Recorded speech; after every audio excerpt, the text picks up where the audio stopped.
Le paradoxe de celui qui imite, c'est que il peut s'imaginer qu'il a imité. Mais comment sait-il qu'il a imité correctement son modèle? La seule façon qui permettrait de savoir s'il l'a bien imité, c'est qu'on le confonde avec son modèle, qu'il puisse se substituer à son modèle.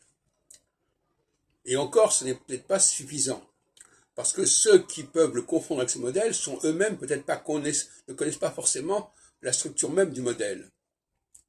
Donc le problème de l'imitateur, dans une démarche mimétique, c'est que il va dire « Ah oui, ça y est, je fais comme lui ». Mais en réalité, qu'est-ce qu'il en sait? Qu'est-ce qu'il sait de ce qu'il veut imiter?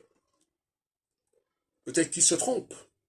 Par exemple, quelqu'un qui apprend la langue française, à quel moment peut-il dire qu'il parle correctement le français?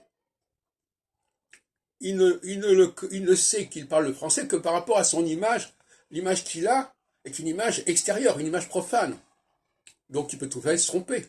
Il peut croire qu'il parle le français correctement alors qu'il ne le parle pas correctement. Il y a des subtilités qui lui ont échappé. De la même façon, quelqu'un qui joue une sonate de Beethoven, par exemple, comment sait-il qu'il la joue comme Beethoven l'a jouée, ou la voulait, ou l'avait composée?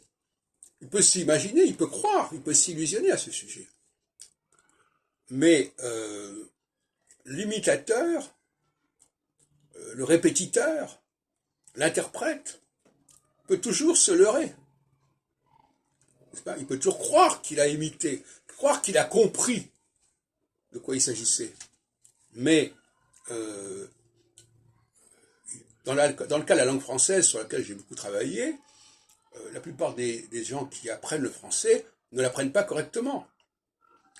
S'ils croient que on leur a donné des règles de grammaire, mais les règles de prononciation du français, elles sont orales. On est dans un allant de soi, quelque chose qui n'est pas vraiment communiqué, qu'il faut capter soi-même. Et ça se fait notamment dans l'enfance. Donc il y a toute une puissance de la langue française qui échappe à ceux qui veulent se l'approprier, à commencer bien entendu par les Anglais.